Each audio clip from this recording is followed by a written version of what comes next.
Welcome to Inflection Point Podcast, where we cultivate change from the inside out as we ponder the Cairo question. Will Cairo have to protest in his lifetime for the birthright to freely and peacefully exist in the skin in which he was born? We stand on the belief that dismantling racism goes beyond laws and legislation or politics and economics.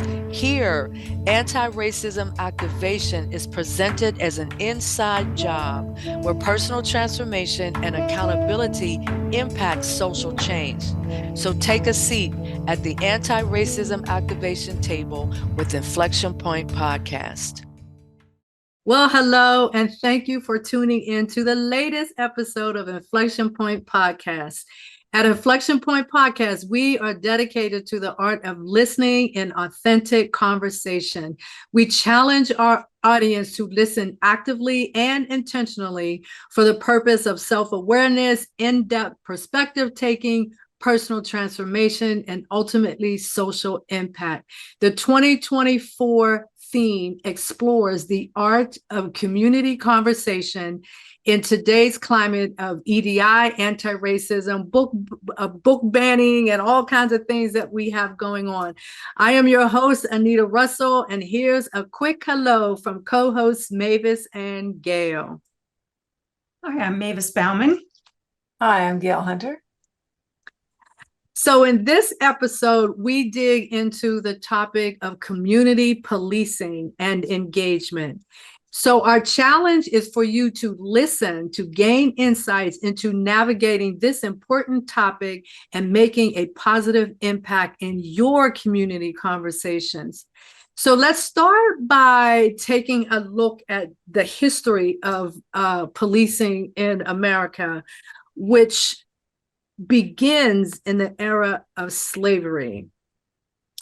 So in a June 2020 episode of All Things Considered on NPR, the history of policing and race in the United States are deeply intertwined.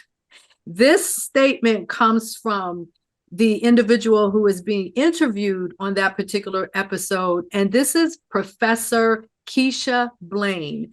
And she's a historian and associate professor of history at the University of Pittsburgh. She is also the author of 400 Souls, A Community History of African America, 1619 to 2019.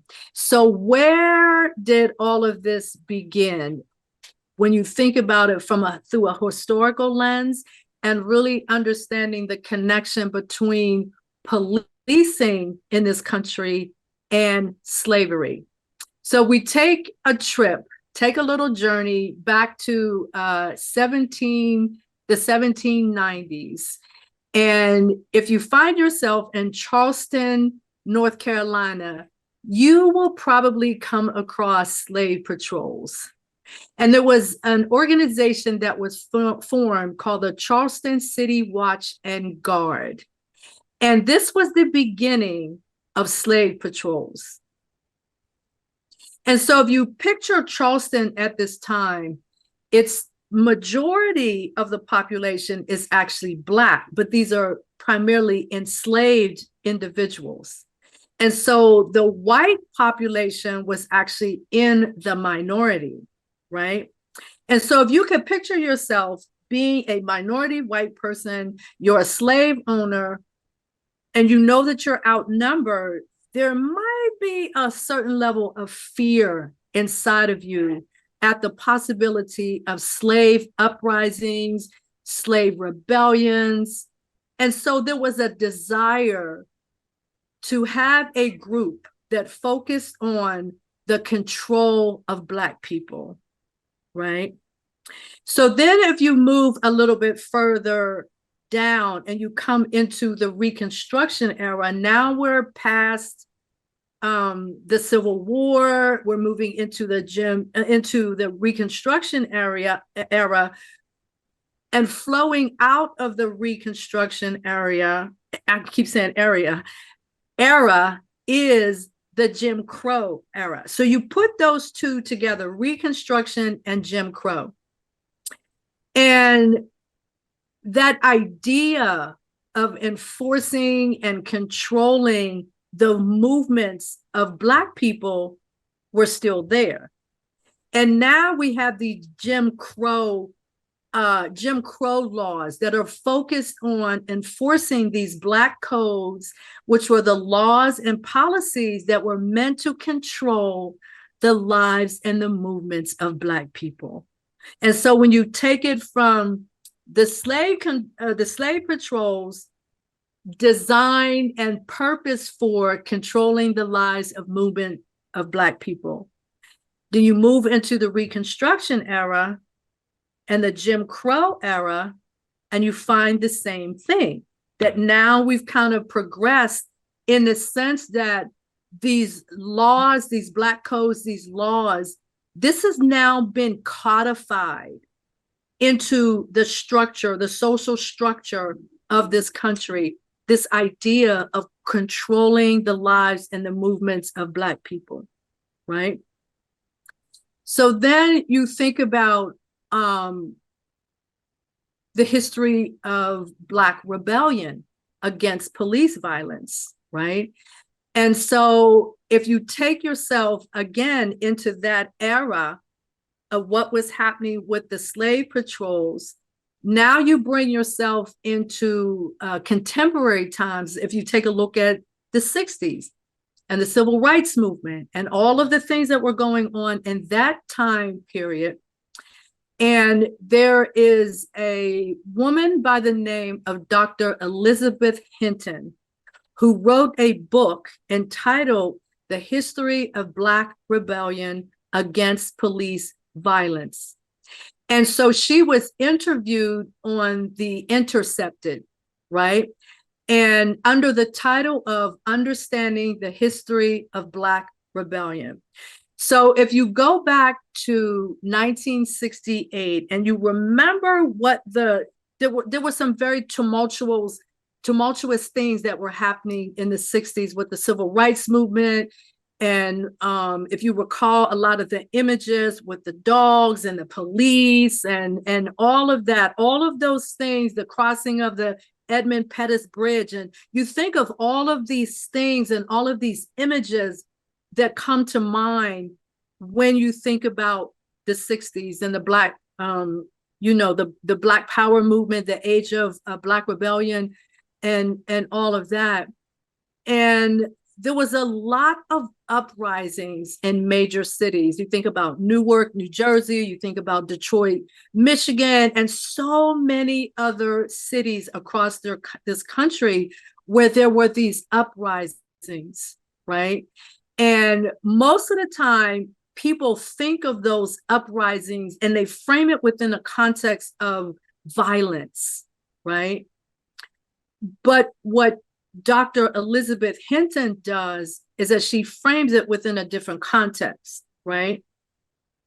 In 1968, President Johnson assembled a group of people and they became the Kerner Commission, right? And they were commissioned to study the extraordinary violence and destruction of uprisings in cities like Newark and Detroit that I had just mentioned. Their findings should surprise no one. What they found was systemic and institutional racism was to blame.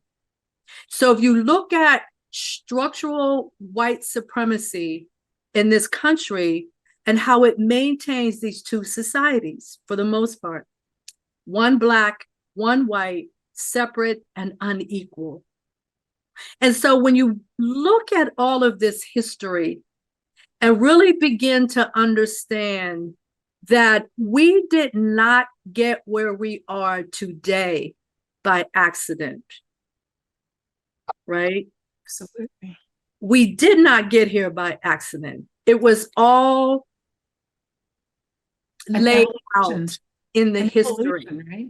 It was all laid out. Yes, exactly, Mavis. All laid out in the history. And I want to go back and correct myself because I called out the title of Dr. Elizabeth Hinton's book incorrectly. The title actually is America on Fire: The Untold History of Police Violence and Black Rebellion Since the 1960s. And she is a professor of history, African American studies, and law at Yale. And she argues, and her argument actually aligns with what was reported from the Kerner Commission. She says that protesters were not rioters, but rather political participants in rebellion against their own poverty, inequality, and constant surveillance and brutality by the police. And so again, thinking about all of this history going all the way back to the slave patrols, emerging in the 60s and with the civil rights movement and all of that, right up until today, with the murder of George Floyd as an example, or the murder of so many people. We could take it back to the Rodney King beating. There are so many instances throughout the history that show the presence of police violence and Black rebellion at the same time, right? And so this whole idea around community safety and policing is something that we're really talking about a lot, right? In our current times, we're talking a lot about that. And when you go back to the murder of George Floyd, that was a significant shift, because what I saw was it wasn't only Black people that were talking about these issues with police violence, but also there were other community members or members from other communities. So when you saw, for example, the Black Lives Matter protests, they were people from all walks of life. And so what that says is there's a different cry now. There's a different rallying cry. And there's a reason to really start looking at the issue of community safety and policing, right? So in 2021, there was the Committee on Reducing Racial Inequalities in the Criminal Justice System of the National Academies of Sciences, Engineering, and Medicine convened a workshop as part of its exploration to ways to reduce racial inequities and inequalities in the criminal justice system. Some of the speakers described these historical underpinnings that linked policing with systemic racism and explored how policing in specific communities has shaped disparities in rates of crime and victimization across racial and ethnic groups. Other speakers described working to address racial inequalities today and about the problems of over-policing and under-protection in certain communities. And there were three things that really caught my eye. One was making sense of community and how community members see their relationship with the police. Number two, building trust and legitimacy. Police officers are often supportive of community policing in terms of talking about implicit bias, building trust. But yet when you look at it through the lens of the community and what they're experiencing, their actions, referring to the police agencies, their actions don't mirror their words. And one of the really, really powerful things that came out of that for me was this idea of building community trust in the police. And so there's this mindset that says, if only we could get the community to trust the police more, there would be better relations and less violence. Yet this idea is missing a very key element. And that is the extent to which the police trust the community. And so it kind of puts things in a different kind of perspective when you think about it. And the perspective is, if you only look at these issues through one lens, you're going to end up with these sort of patterns of behavior that reflect that one lens. But when you begin to look at these issues through the lens of the community as well, and hear the voice of the community and understand what are some of the things that can be done to transform that relationship between the police and the community, right? Restoring dignity to those who have been mistreated by the police. Addressing the community needs and resources to promote that social efficacy, that is individuals being able to protect themselves from violence or organizations, and demanding an end to police harassment. And what if there was a cultural shift in policing, right? A change from a culture that incentivizes this harsh warrior military style policing towards a culture that incentivizes trust building and true, genuine interest in the community. Rather than seeing, it's I almost feel like oftentimes police see the community as their enemy, right? And then I often wonder to myself, as a police officer or a part of a police agency, do you see yourself also as a citizen of the community that you're a part of? So Mavis and Gail, some of your comments or reflections on some of the things I just shared? Sure, I've got a dozen, I think. I'm going to try and narrow it down. I was struck by the concept of the white minority amongst all of these enslaved people. And you mentioned that that would probably bring up some fear. As you said earlier today, that fear comes from knowing that you're doing something wrong. You are mistreating human beings, and they're gonna fight back. That's the way all of us were designed. So that fear started with the need to control the Black, the enslaved people. So I think that's really something to contemplate. They brought over enough people, kidnapped them from their homes to make themselves a minority, and then treated them as chattel that they needed to fence in or abuse or shoot or beat or whatever. Yeah, you were wrong, right?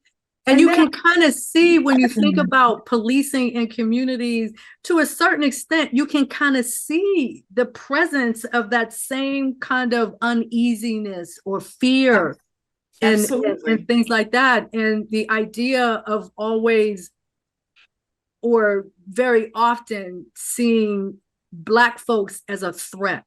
As a threat. Because that's what's ringing out through the history of what we just talked about, going back to the slave patrols, is right. Black people being perceived as a threat. Which was the propaganda that white supremacy used in order to make themselves feel safer, to make themselves feel less responsible, less guilty, less whatever. But it was propaganda. Absolutely. Yeah. And Gail, that's a great segue into your what you're going to be talking about, and this whole idea of community policing. Like, what could that actually look like if it was done in a different kind of way? Yeah. Well, I mean, community policing, it's a collaboration between the police and the community that identifies and solves community problems, basically. With the police no longer the sole guardians of law and order, all members of the community become active allies in the effort to enhance the safety and quality of the neighborhoods. In general terms, community policing is not a program.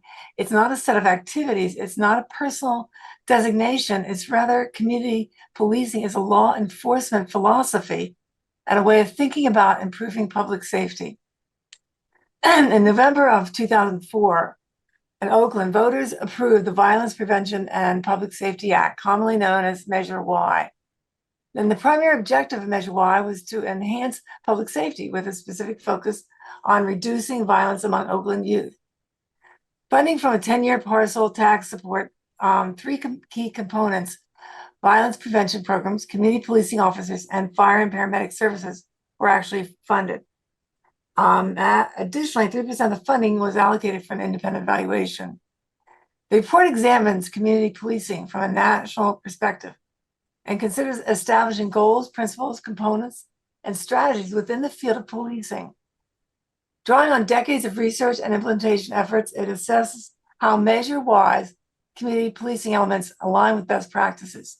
And specifically, they evaluated whether the 2004 resolution effectively incorporated the most impactful components of community policing.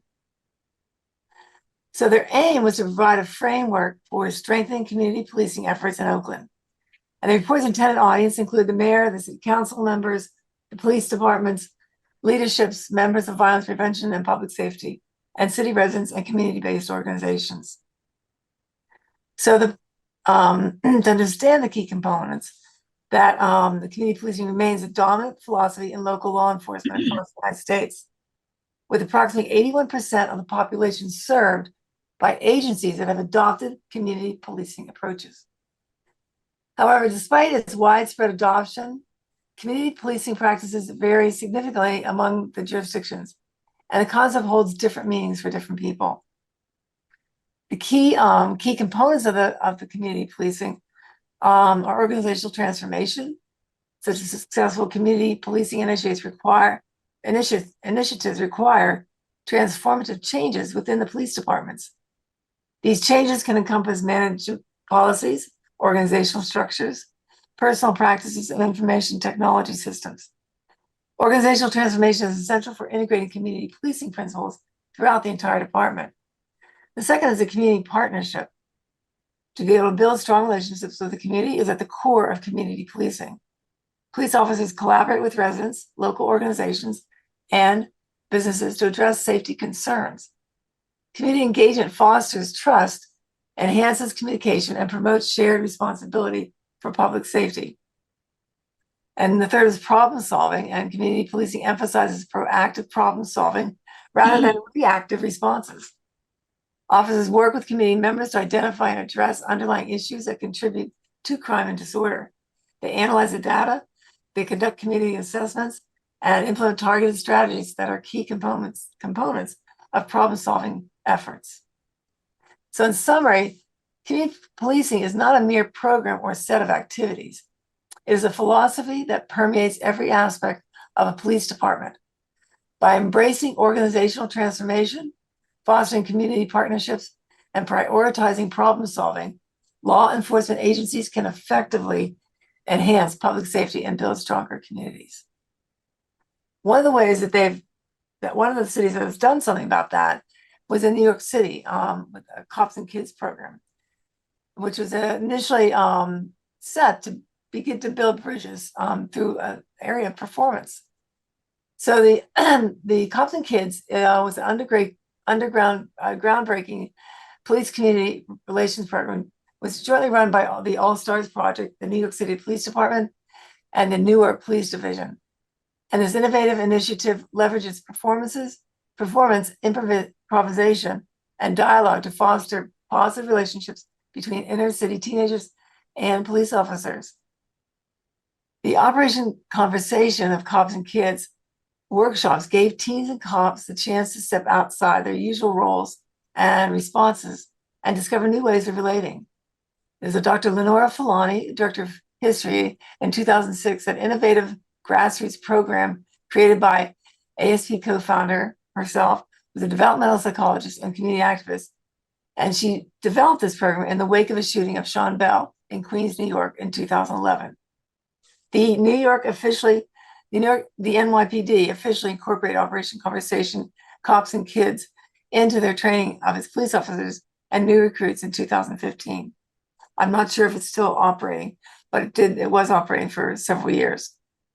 All-Star projects awarded the IACP and the Cisco Community Policing Award from the International Association of Chiefs of Police for the Cops and Kids program.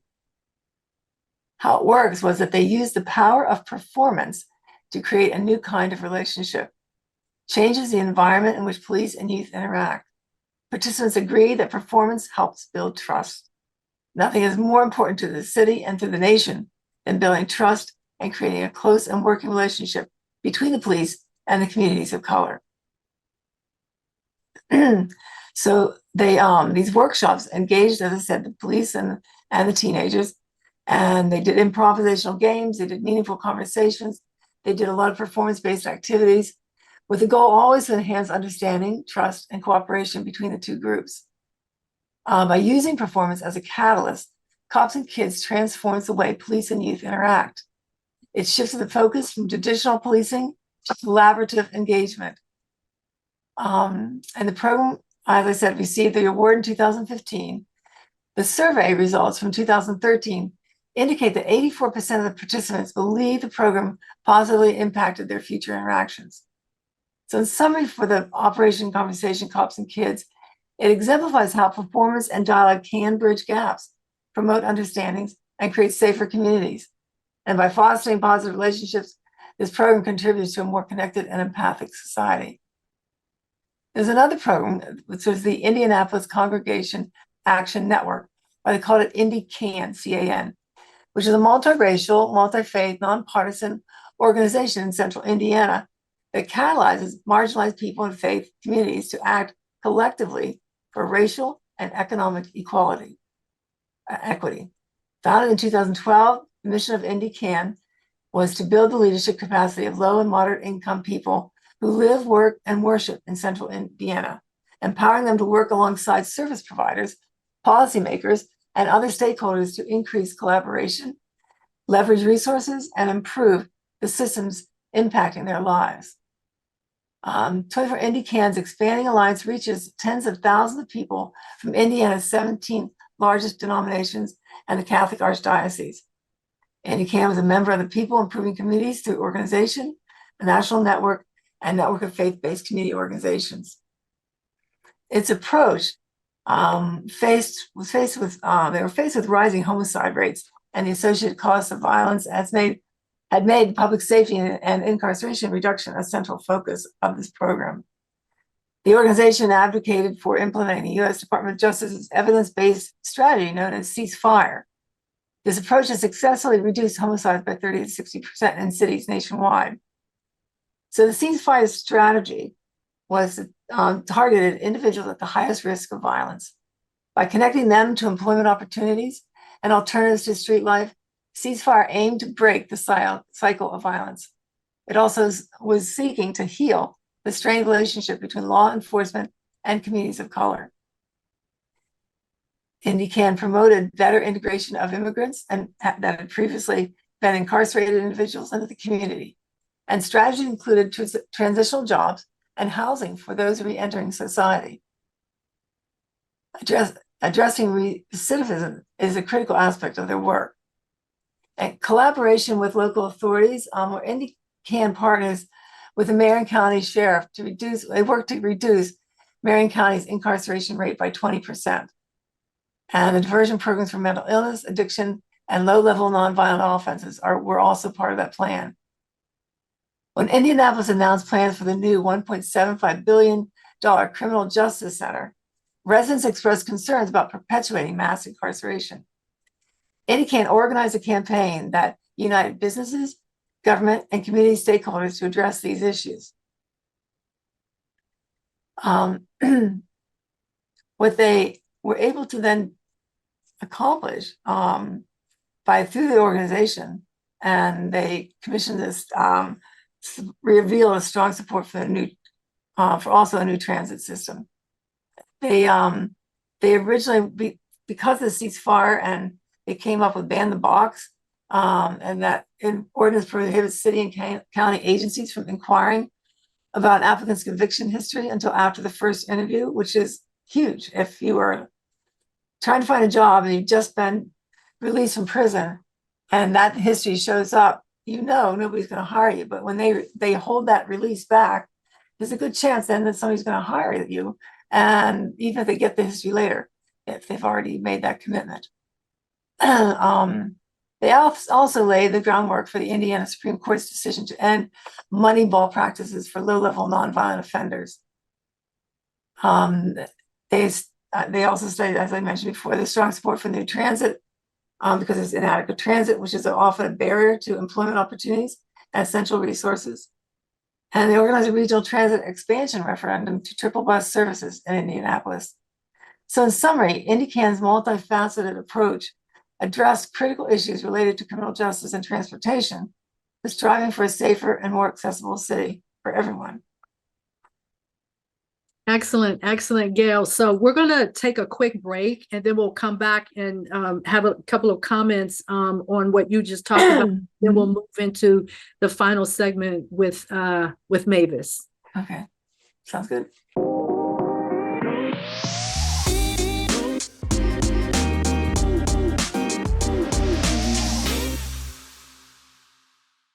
So welcome back to Inflection Point Podcast and our community conversations for 2024.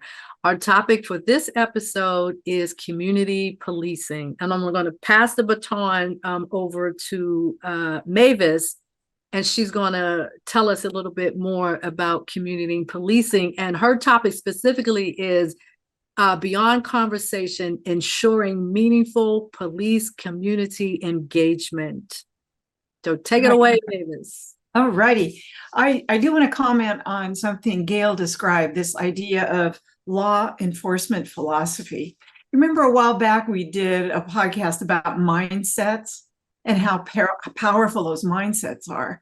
And if you just imagine for a moment that the police force was, as I was just saying, not a separate society, but it was fully integrated and connected to the people, that there would be a natural way of interacting differently, that you would, instead of having almost a competitive environment where you bring more people into jail, you are evaluated more by how you have improved relationships in the community versus incarcerated people, just some change in philosophy. And, Anita, too, I just wanted to draw the thread through when you were talking about slave patrols onto Jim Crow, and then we get to Black Lives Matter.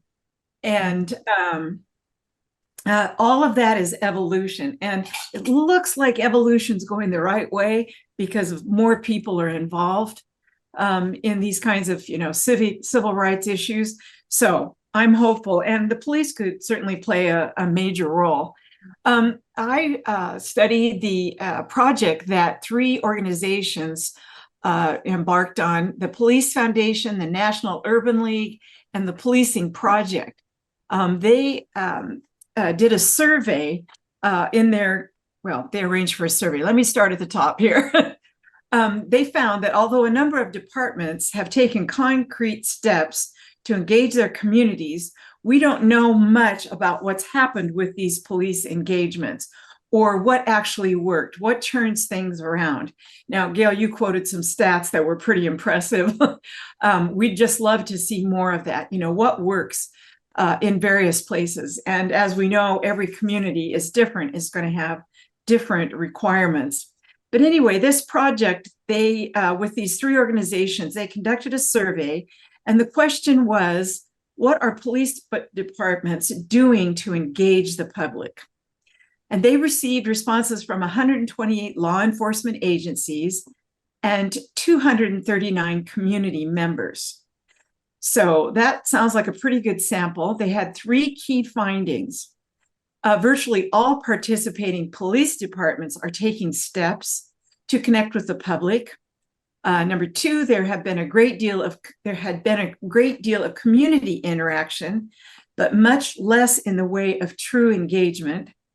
And the third concept is community members were overwhelmingly said that they want more opportunities to weigh in on department policies and practices. So really the rub here is the opportunity. It's actually an obstacle for true engagement to really receive and process and then integrate input from the community. One respondent said, the police talk to us a lot, but their actions don't change. So really that's a waste of time and effort, and trust. I think that's the biggest concept here, is the idea of trusting that is, goes both ways. So some interesting stats from this factors that were discouraging community members from further engagement was 42% were skeptical that police are responsive to public input, and 24% said meetings were held at inconvenient times. That kind of reminded me of voting, how people are discouraged from voting because of schedules and location and things. So, really this whole project echoes so much of what you both spoke about, that departments are taking steps aimed at building relationships.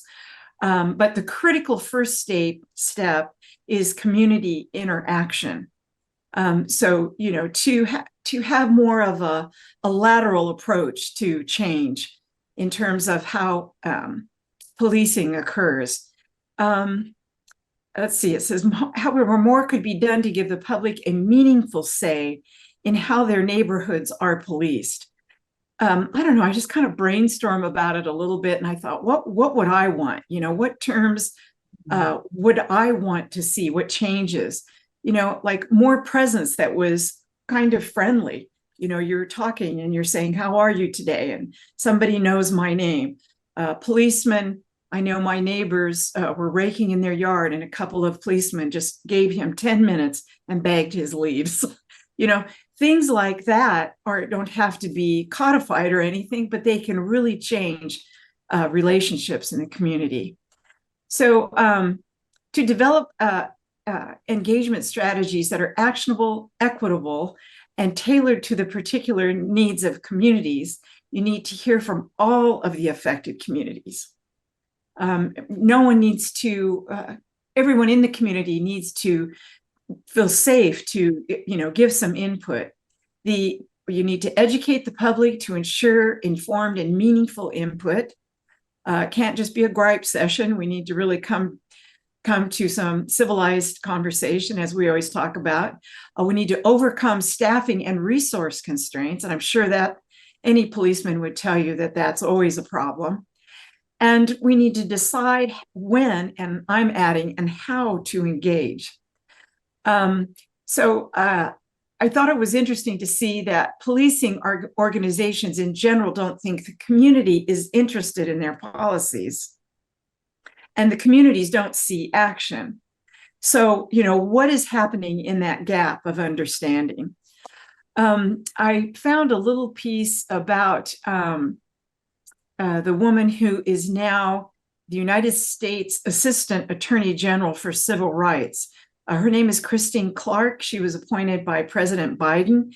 So she's operating from the Justice Department at a high level to implement these 21 pillars for redefining public safety and restoring community trust.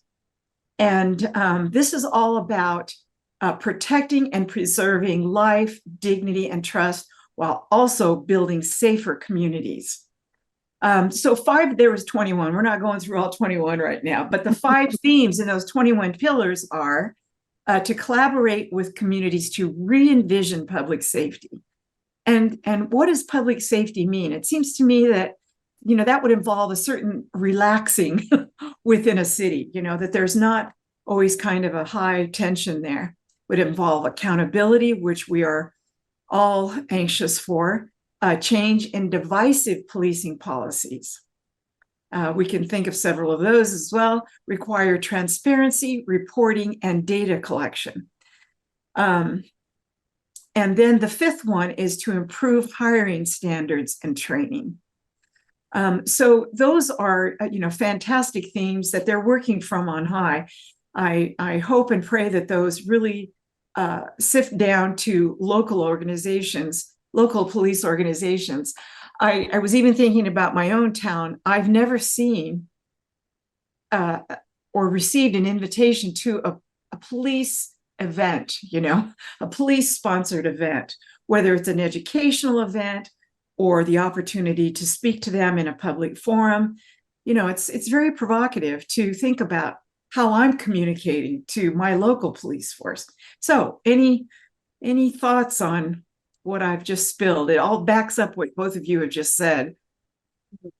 Well, I think for me, the biggest thing in everything that you just talked about is this idea of engagement, right? We generally don't think, for the most part, don't think of the police as engaging with the community. And I'm saying this in a very broad brushstroke kind of way. But when you look at these different things, the engagement piece is exactly the piece that's missing, right? Right. To a great degree, that is the piece that's missing. And so when we go back to what Gail was talking about with the Operation Conversation Cops and Kids, I actually had an opportunity to take a look at that. This was several years ago. And it was at the police academy. I think we were in Queens. New York. And it was at the police academy, right? And so the whole entire point of this portion of the program, which actually occurred after the officers and the teens had already gone through, for the most part, their program. And so it kind of culminated with this public event, right? Which meant, different people were able to come and kind of get a sense of what the program was about, and also to hear from the teens as well as the police officers the impact that it had on them. And one of the things that really kind of stuck out in my mind, and it really, really struck me in part of the conversation, is this idea that you hear police saying, well, I just want to make it home every night. I just want to make it home, back home to my family and all of this. But then from the teens' perspective, they were saying the same thing. I just want to make it home. Right? And the parents are saying that. Right, exactly. My kids to come I just want to know. Exactly. So you have these two disparate groups that are coming together and having a conversation about this thing called, I want to make it home. Because that's what everybody wants to do. Everybody wants to make it home at the end of their day or the end of their shift or the end of the party that, I may have gone to down the street or 2 bus rides away or a train ride away. I just want to make it home. And so when you think of that, that's what makes me kind of think of, why can't we meet each other in the space of citizenship? We're all citizens, right? We're all citizens of this country. We're all citizens of our community. We're citizens in our homes and all of that. And that one little thing, everybody wants to make it home. Universal, right? For everyone. It's a great place to start. Right. To start there and to really explore that. Right. How can that be enabled to happen for everyone? Exactly. And start with compassion, empathy, understanding. Yeah. So to me, this isn't like, it's not rocket science. There are people out there, as we've just talked about, people out there who are doing stuff that's making a difference. That's right. Right? I was thinking it would be great to find someone today who had participated in that program and see what left a mark on them, how they changed their behavior. It'd be really, anything that has staying power like that is something worth examining too.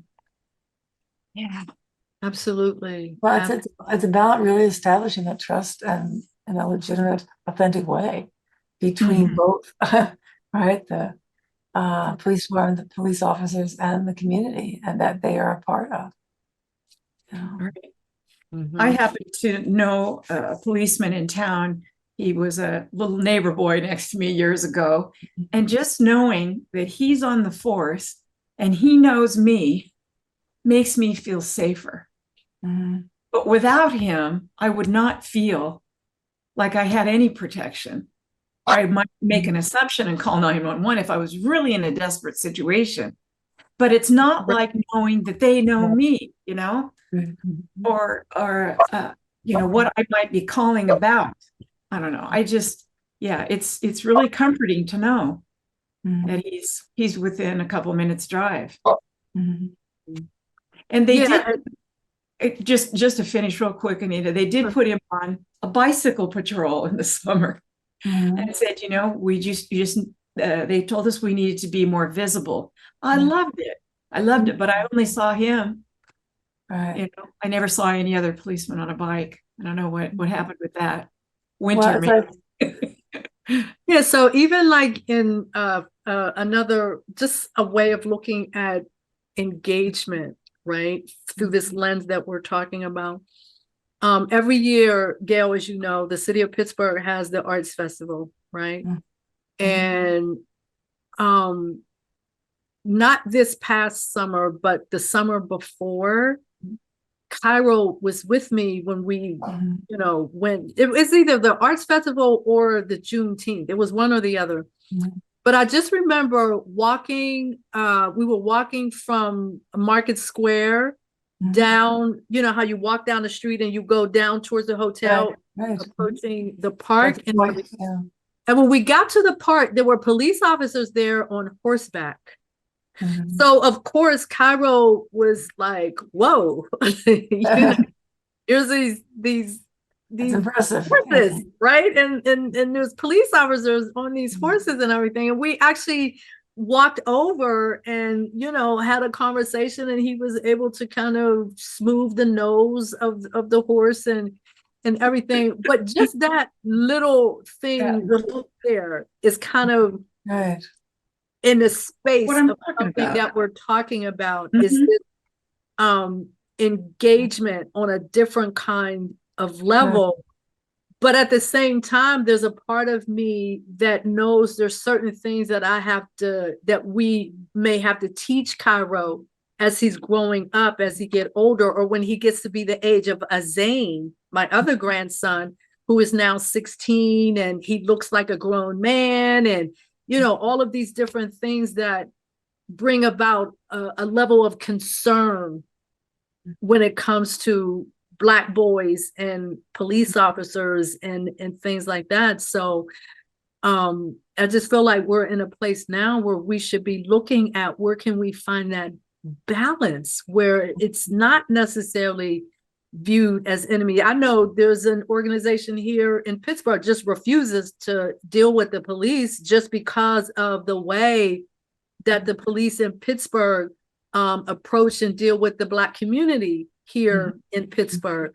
And so I had a conversation with him and, you know, was talking a little bit about community policing. And he said, we don't do that. We tried that. We don't do that because they don't listen. The policemen don't The listen. policemen don't listen and they don't really hear.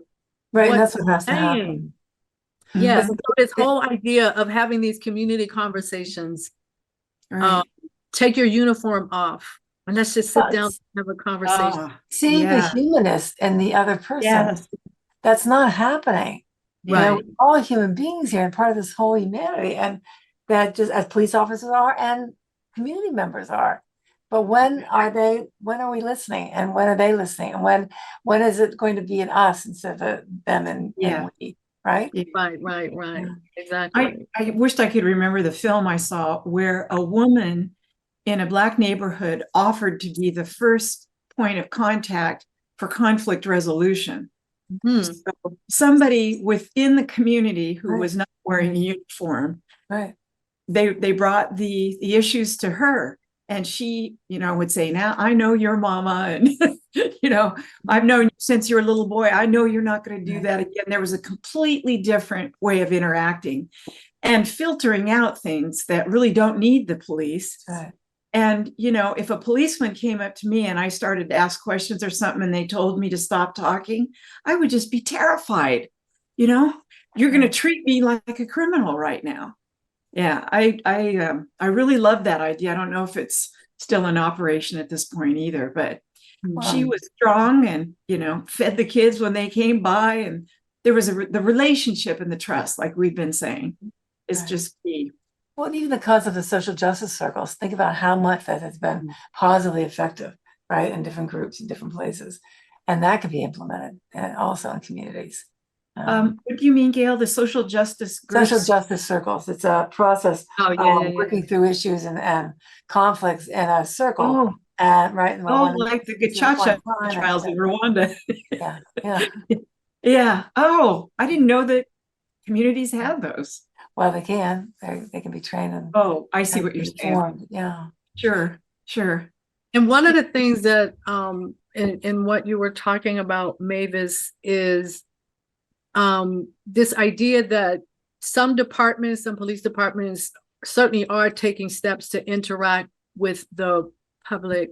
A lot of that engagement might be around building relationships between the department and the community, which is definitely a critical step that needs to happen. But from the community lens, people are saying, I want to have a more meaningful say in how my neighborhood is policed, right? So when you think about yeah, exactly. And you think about some of the things, for example, when police approach someone who's having a mental health issue, like how many times have we read or seen a story where somebody ended up injured or dead by the police because they were having a psychotic break. Yeah. So it's hard for me as Anita Russell to imagine what it feels like to walk through the world and just kind of sort of see everybody potentially through the lens of just being a criminal. And there's something about you that is a criminal. I'm not sure what it is, but there's something, you know, or you hear stories about police pulling people over and searching their cars and finding nothing there. But you came with this idea that there is something there. An assumption. That was philosophy. Yeah. Playing out of that philosophy. If you don't have a taillight, I get to go through your car. Yeah, exactly. So the mindset. It's you can really see why there isn't necessarily a lot of trust between officers and the community. Right. And now, you know, I feel like we're living in a time where it's like something's going on and you kind of hesitate. Well, should I call the police or what should I do? There's now a hesitation there because of what the police presence might actually bring something into the situation that exacerbates the situation. So now you're just kind of teetering, trying to figure some things out. We are literally just about out of time. And this has been a really, really great conversation. And I want to leave our audience with this quote. The challenge for all of us is to keep focus on the role of the police in a free society and determine how all segments of society can play a role in keeping our neighborhoods safe. And in doing so, improve the quality of life for ourselves and our families. That is a responsibility that we all have. Community policing provides the vehicle for that to occur. And this quote comes from Lee P. Brown, and he's the author of a book called Policing in the 21st Century. And so at the end of our show, we kind of routinely will relate it back to the Cairo question, right? Will Cairo have to protest in his lifetime for the birthright to freely and peacefully exist in the skin in which he was born? We just talked about all of this rebellion, but that rebellion was driven by something. So as always, the final question is, what will you do to ensure that Cairo, who just had his 4th birthday, and Happy his birthday. contemporaries have the birthright to freely and peacefully exist in the skin in which they were born? What will you do to ensure that? So just kind of think about that question. And I want to thank our audience for joining us on Inflection Point podcast here on Transformation Talk Radio. We are here every first and third Wednesday at 3 p.m. Pacific time and 6 p.m. Eastern time. And we're always excited to see you here as we immerse ourselves in our theme for this year of community conversations. So thank you, and we'll see you at the next episode. Thank you for listening to Inflection Point Podcast, where our mantra is cultivating change from the inside out. The journey towards anti-racism and social change doesn't stop here. Truth, reconciliation, and healing come from ongoing, open, honest, and deliberate conversations. Continue to dive in and deconstruct your thoughts, ideas, and beliefs as we band together to manifest social change. Tune in to Inflection Point Podcast every first and third Wednesday at 3 p.m. Pacific, 6 p.m. Eastern, here on TransformationTalkRadio.com for more conversations about how we can cultivate change from the inside out.